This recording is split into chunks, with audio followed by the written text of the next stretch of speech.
Hello everyone, and welcome to my General Hospital official channel. I hope everyone is having a wonderful day. Before we begin, please hit the subscribe button and give this video a thumbs up.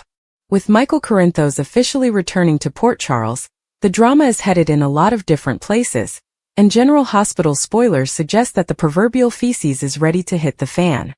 Fans of GH can't help but believe that the romance between Willow Tate Corinthos and Drew Cain is coming to an end.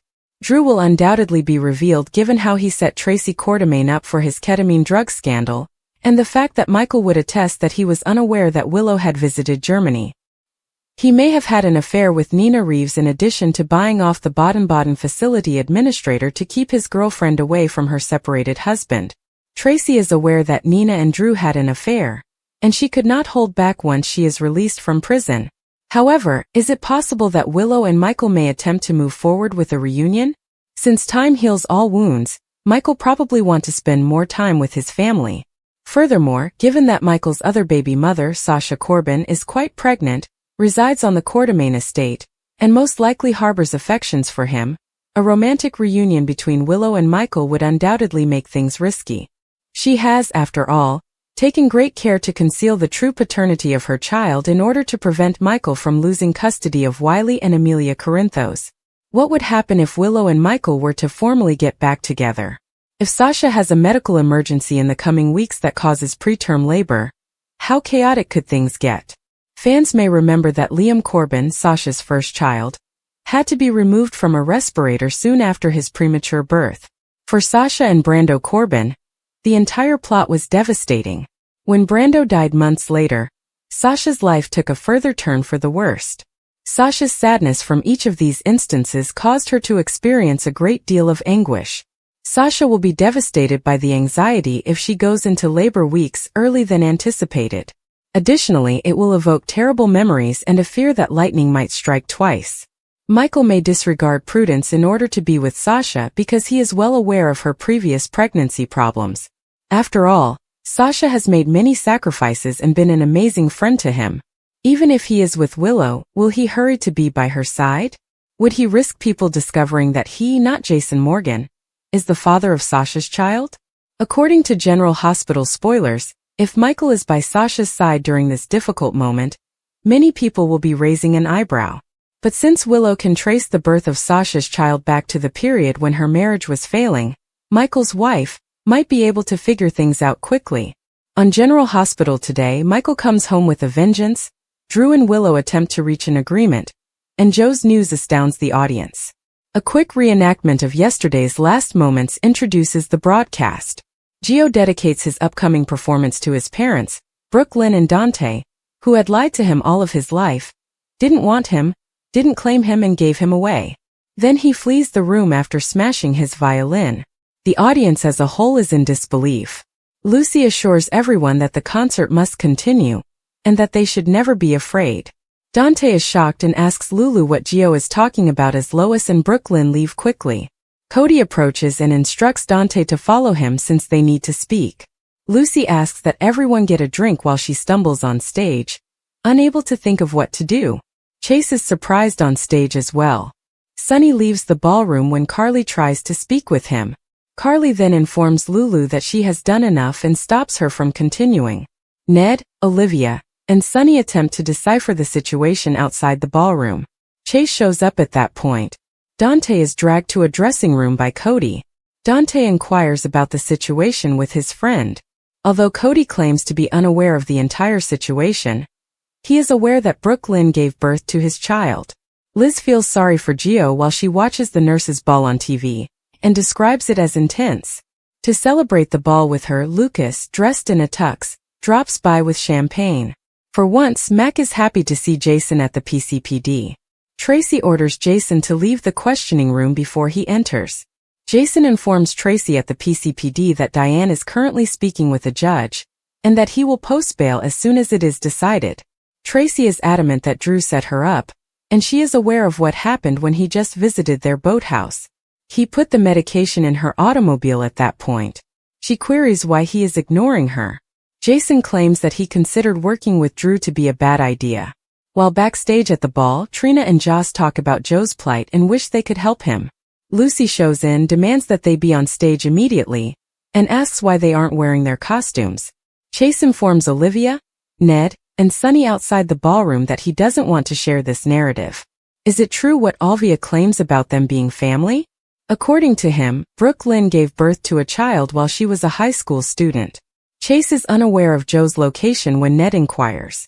Gio believes he is the child, but he has no idea how or why.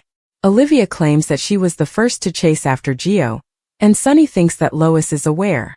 Cody tells Brooke Lynn in a dressing room that she left early because she was expecting his baby at Camp Martha that summer, and he drove her to the bus stop when she told him. He simply thought that she had terminated the pregnancy. He didn't know she had the baby until yesterday. So that baby is Gio and Gio is my son? Asks Dante. Dante claims his brain is short-circuiting, and inquires as to whether Brooke Lynn was aware of Gio. Cody responds, yeah. Cody says he will have to ask her since he is unsure. Liz questions Lucas about his overdressing when he sits down with her on the couch to watch the game. He says that since she was unable to go, he decided to bring the ball to her because he was working late tonight. When she responds that he's on an errand, he takes out a paper crown for her and adds he doesn't have one for Lucky. Then Lucas pulls out the fizziness. Tracy informs Jason at the PCPD that although he was inspired to work with Drew, he will regret this betrayal. When Mac walks into the questioning room, he informs Tracy that Diane has done her magic and she can leave. Jason receives a call as she signs the release documents, and he is asked what they want him to do. When Tracy asks Jason to drive her home, he informs her that he has somewhere to be, and that she must find another ride. Mac informs Tracy that the bus stop is in front as Jason leaves. Carly and Lulu head to the ladies' room at the ball. Carly wants to know how Gio learned. He might have heard Lulu addressing Lois, but she claims she didn't inform him. Lulu must locate Dante, but Carly refuses. Carly claims that Brooke Lynn and Lois, not herself, should be the ones to tell Dante the truth. Carly claims that she started this train and that she must exit the track before she is leveled. Carly advises Lulu to follow suit and declares she will go see her daughter play. Olivia, her oldest friend, finds it incomprehensible that Lois could have kept this from her outside of the ballroom. When Dante joins them, he searches for Brooke Lynn. According to Sunny, not even Chase is aware of her whereabouts. Sunny stops Chase from pursuing Dante as he quickly leaves. Sunny says they need to let Brooke Lynn and Dante work things out because this is now about them. Lucy introduces Trina and Joss, while attempting to reassure everyone that everything will be all right. The song, I'll Be With You, is performed by Trina and Joss. She asks Lucas if he wishes he could have attended the ball at Liz's, and she remembers that Brad proposed to him there. He remembers that Rick asked her to marry him at 1. Carly shares a bomb with the audience immediately after, blowing up her life, and Liz laughs. Liz mentions that Wiley and the other children are performing tonight. Lucas was tempted to go see him, but he's not his father, so he shouldn't be praising him.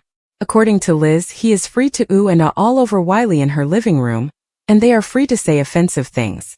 Liz wonders if Tracy was tazzed on the carpet and adds those kids will be so off-key. Kai, Portia, and Curtis are waiting to present Trina with flowers behind the ball's stage. They tell her that the night's best act was her and Joss. They urge Trina to stay, but Portia observes that after finishing her act, she and her father are leaving for home because they have to go to work in the morning. Curtis and Portia leave after Trina and Kai share a kiss. Curtis acknowledges Portia's persuasiveness. Because Trina is so joyful, Portia didn't want to ruin her evening. In another scene, Carly tells Joss how wonderful she and Trina were. According to Joss, Joe's stopping the show was the reason they weren't supposed to continue on so quickly. She keeps thinking about him all the time. Abruptly, Willow and Drew show there, wishing to speak with Carly in private. Willow and Drew want to stop the argument over the children because it's not healthy for them, and Joss leaves. Carly is asked by Drew if she's open to working with them to establish common ground. In another scene, Sunny tells Olivia the same thing he told Chase. They have to let Dante deal with Brooke Lynn and Lois on his own. They should all return to the ballroom to divert their attention, and let their children take care of their own business. When Ned is by himself, he tells Chase that while he's happy Brooke Lynn confided in him, did she not believe he could trust her own father? Carly is informed by Drew that although they are in control of the custody hearing, They are trying to reach an agreement. If Willow could talk for herself, that would be great, Carly. Willow says they are happy to let Michael take the kids every other weekend and every other summer. And Drew reminds her, "We are one together." In this manner, the children will not be burdened if they relocate to Washington, D.C. After losing her mother, Carly finds it incomprehensible that Drew would separate Scout from the rest of her family. It's a fair bargain, according to Drew. "I'll see them in court," Carly replies. Willow leaves quickly, and Drew informs Carly that her son would only hold her responsible if she loses Michael's children. In another scene, Ned is shocked by what Brooklyn endured as a teenager, and is unaware of it. According to Chase, Brooklyn loves him and was afraid the truth would upset him. Ned questions whether Brooklyn believed that or if Lois influenced her to believe it.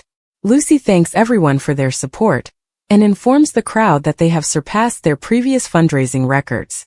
While chatting about what transpired at the ball, Liz and Lucas eat Aiden's assortment of baked pastries. Lucy greets 5 rising stars at the ball to wrap up the evening and remind them of the vital things. "I'll Be There" is performed by Donna, Wiley, James, Scout, and Georgie. Everyone cheers as the children take their bows and confetti starts to fall. At that moment, Wiley sees his dad and exclaims, "Daddy!" Michael stands in the back of the ballroom, and everyone, including Willow and Drew, is in disbelief. Michael Corinthos, played by Rory Gibson, glances at Willow and Drew and tells his son, "Come on, we are going home," as Wiley leaps into his father's arms. Michael rushes to Sasha's side during her labor fear, revealing the baby's true paternity. As Sasha grabbed her stomach and her face twisted in agony, the tension in the room was evident. She was in a panic since the contractions had begun abruptly and much earlier than she had anticipated. The medical staff's anxious shouts blended into a cacophony as they hurried her into the maternity ward, just as she had arrived at the hospital. One figure, however, stood out in the midst of the confusion. Michael, her ex-lover, the man she had made such a concerted effort to forget, who was now holding her hand tightly as though his life depended on it. The nurses looked at each other, intrigued. Everyone was aware that Sasha was engaged to Daniel, the affluent businessman who had captured her heart a few months after she and Michael split up. With Daniel proclaiming his impending wedding and the baby they were carrying with pride, the engagement had been a spectacle, appearing in newspapers and on social media. Now, though, Michael was by Sasha's side while she writhed in agony rather than Daniel. It was enough to raise eyebrows to see him. Why hadn't Daniel shown up? The devoted fiancé who had given Sasha and their unborn child the world was nowhere to be found. As hospital employees conjectured, their theories stoked by the intensity in Michael's eyes, the whispers became louder. He was more than simply a worried friend. He seemed to have every right to be there based on the way he held Sasha and gave the physician stern commands. In between painful gasps, Sasha attempted to object. With a shaky voice, she managed to respond, "Michael, you shouldn't be here." However, he simply tightened his hold, his mouth clenched in resolve. He snarled, "Like hell I shouldn't. Do you think I'll leave you to handle this on your own?" The air was heavy with the unspoken reality. The baby, or so everyone thought, was Daniel's baby. However, Michael's behavior pointed to something much more scandalous. Was Sasha concealing something? Was the child she was going to give birth to not actually Daniel's? Sasha's thoughts were filled with memories of their turbulent relationship. A hot, all-consuming love had once bound her and Michael together. However, the ultimate violent breakup that left them both broken followed by the arguments and betrayals. After meeting Daniel, who stood for security and stability, everything Michael wasn't, she had vowed never to turn back. However, destiny had other ideas. A fortuitous meeting months prior, a vulnerable moment, and a night she had attempted to bury deep within her memory. Would everything have been different that night? Sasha's nails dug into Michael's arm as she let out a cry as another contraction struck. He was totally focused on her and didn't flinch. His voice was lower now as he pleaded, "Breathe, Sasha. Simply take a breath. I've got you." Unquestionably, his tone was tender, and for a brief instant, Sasha ignored the hurt and the repercussions of his presence. She couldn't stop thinking about how comfortable it was to have him close by, and how familiar his touch felt. Then reality struck again. Daniel. The engagement. If the truth were revealed, the life she had created could fall apart in an instant. According to General Hospital spoilers, after Giovanni Gio Palmieri revealed his true parentage on the May 22 GH episode, Sonny Corinthos might be the only person who supports Lois Cerullo. Could this, then, lead to a romantic relationship between the two? Over the years, Sonny and Lois have maintained an intriguing relationship. They are highly protective and loyal to each other. Indeed, a romance might have occurred some time ago, but given Lois's strong relationship with Brenda Barrett, it's possible that girl code overshadowed any romantic feelings between the two. Nevertheless, a lot of time has gone by since the mob boss and Brenda were together. Is it possible that Lois and Sonny will become closer as a result of the criticism she is going to encounter? Ned and Olivia Quartermaine will be furious with Lois after all. For a considerable amount of time, she took matters into her own hands and concealed the truth about Gio from them. Furthermore, Lois paired Gio with a member of the Cerullo family. Although Olivia and the young guy have a deep relationship, it is nothing compared to the attachment that Gio has with Lois. Ned will be upset with Lois for keeping him in on the secret as the father of Brooke Lynn Quartermaine Chase, and Olivia may be upset that she was never informed or even given the chance to raise Gio in her house. At first, Sonny could be a little offended, but he might come around if Lois explains that protecting Gio and Brooke Lynn was one of the reasons she did what she did. Additionally, Lois kept Gio in the family so she could watch over him, which may irritate some, but Sonny will understand why she did this. Could there be some chemistry between the two in all of this? That might be the case if Lois has no one else to turn to but Sonny. After all, Brooke Lynn will be furious over her mother's decision to adopt her kid to a member of the family, along with Dante Falconeri and perhaps even Gio himself, in addition to Ned and Olivia. Even after the deaths of both of his adoptive parents, Gio grew up close to his biological mother but never met her. Lois will have to leave the Quartermaine mansion immediately, and Sonny's house might be her only option. According to General Hospital teasers, Sonny might provide Lois with the support and listening ear she needs following Joe's parentage disclosure. Could the two develop a romantic interest? After Joe's revelation, Sonny supports Lois. Is he her last friend in Port Charles?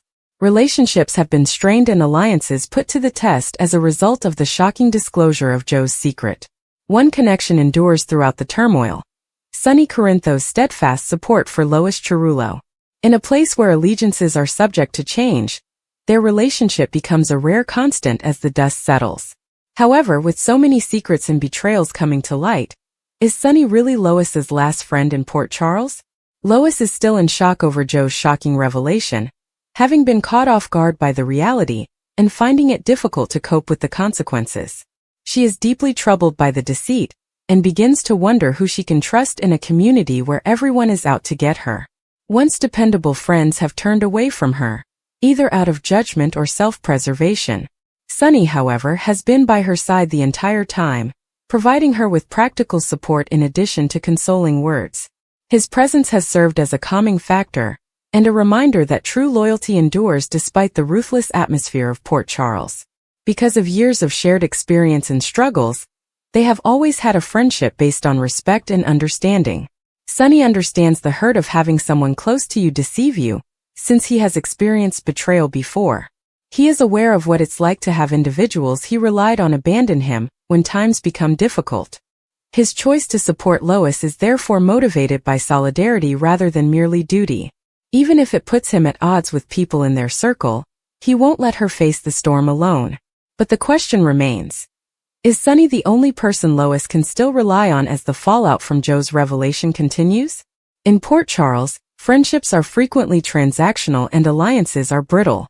Unwilling to jeopardize their own reputations by hanging around with Lois, many of her previous confidants have either taken sides or withdrawn into the background.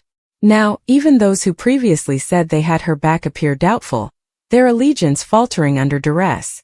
In this alienating environment, Sonny's determination is all the more important.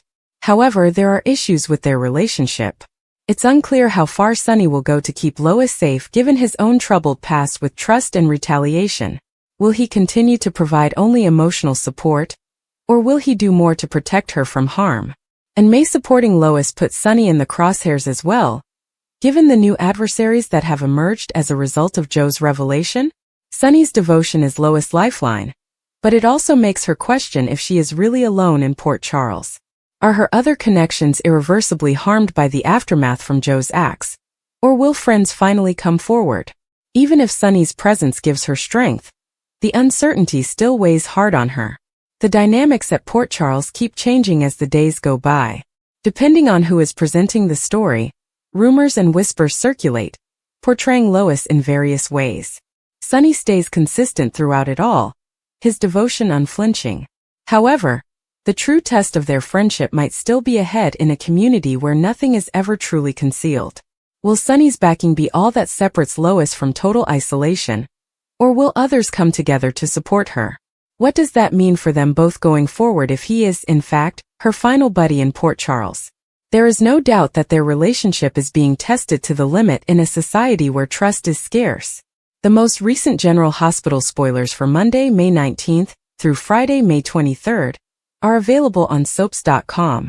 Special performances, nasty surprises, and explosive secrets will all be part of this year's Nurses' Ball. At the conclusion of the yearly event, lives will be permanently altered. To learn more, continue reading. Week of May 19th spoilers for General Hospital. Spoilers for Monday, May 19th on General Hospital. Lulu discovers evidence in today's recap that Joe's mother, Camilla, was never his mother. Lulu answers a call. Who or what is going to irritate Nina so much that she loses her temper? Carly confides in her daughter, Joss. What will be revealed by Cody and Lulu's most recent discovery? Sasha has cause for concern, considering the secret she has been keeping about her child.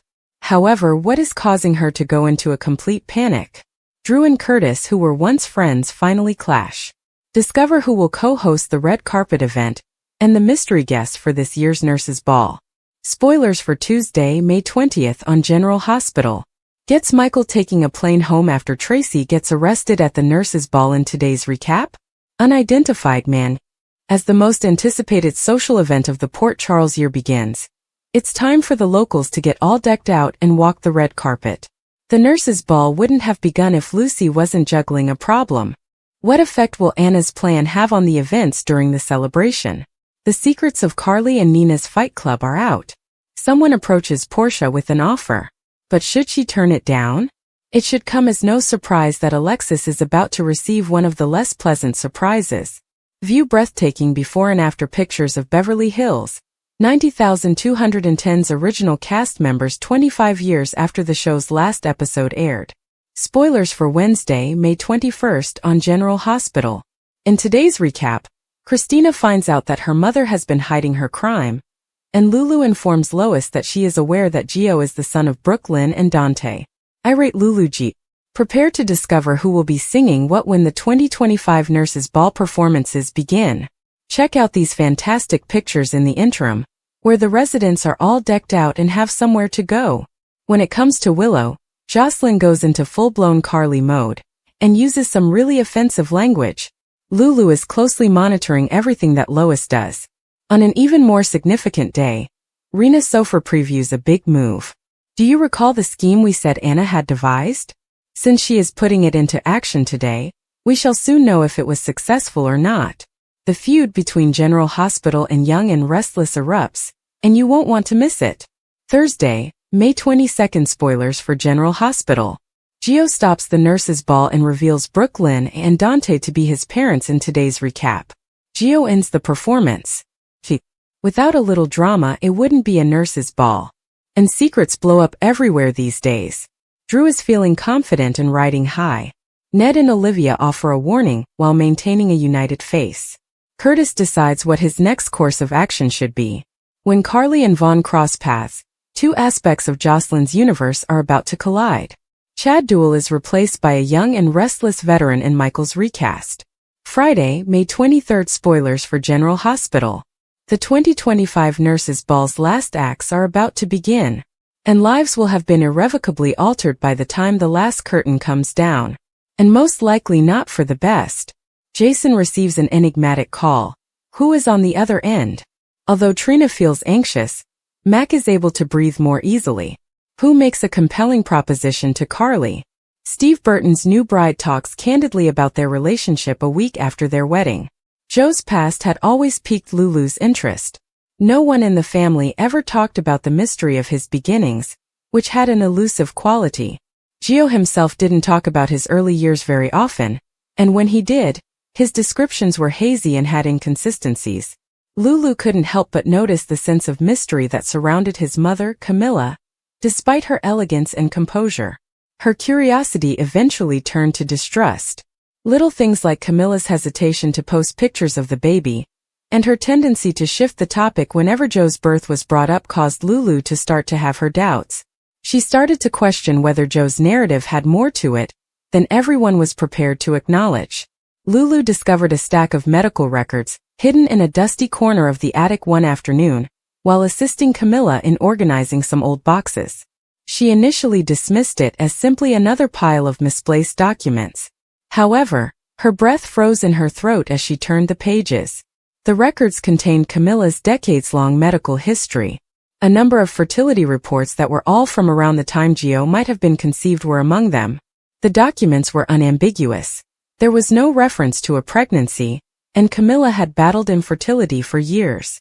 As Lulu skimmed the pages, her mind racing, her hands shaking. How had Gio entered the family if Camilla had never been pregnant? Gio existed as living evidence that something wasn't right, even though the dates didn't match and the medical data was indisputable. With her heart racing from the weight of her discovery, she took careful pictures of the documents. This was a falsehood that had been suppressed for decades, not merely a family secret. She had to face someone, but who would it be? Gio deserved to know the truth, and Camilla would never confess to anything. But how could she reveal such a shocking detail without supporting evidence beyond a few old documents? Lulu made the decision to learn more. She spent days doing research, comparing dates, and even contacting former family members in the pretense of having a friendly conversation. Pieces of the puzzle started to fit together gradually. Around the time of Joe's purported birth, Camilla had been abroad for about a year, according to Mrs. Rossi, an old neighbor. With a knowing smile, Mrs. Rossi remarked, "She returned with a baby. After everything she had been through, we all believed it to be a miracle." Lulu's heartbeat accelerated. Is it a miracle or something else?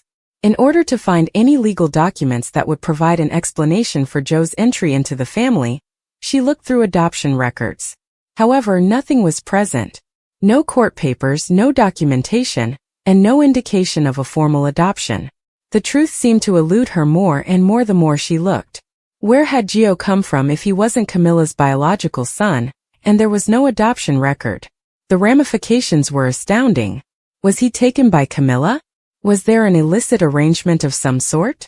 Lulu's mind was racing with ideas, each one more disturbing than the one before it. She was terrified at the idea of upending Joe's perception of himself, but she knew she had to tell him. What would he do? Is he going to believe her? She eventually plucked up the nerve to approach him one evening. She presented the evidence, including the missing adoption documents, the medical records, and the chronology inconsistencies. Joe's gaze was unreadable as he listened in quiet. He exhaled deeply and combed through his hair after she was done. Quietly he said, "I always felt like something was off. But I never thought this would happen." The family was shocked by the revelation. When confronted, Camilla started crying. She acknowledged that the truth was more nuanced than anyone had anticipated. Gio wasn't adopted, but he wasn't her biological son either. A friend who had been unable to care for him, and had pleaded with Camilla to raise him as her own, had asked her to take him in as a favor. Two women had come to a desperate arrangement without any official procedure. The news was both terrible and freeing for Gio. He finally understood why he had always felt alienated in his own family. However, he also understood that, despite the secretive nature of his entrance, Camilla had loved him as her own. In addition to exposing a decades-old falsehood, Lulu's discovery unexpectedly strengthened the bonds within the family. For the first time, Gio could start to comprehend his own story because the truth, however painful, had finally surfaced.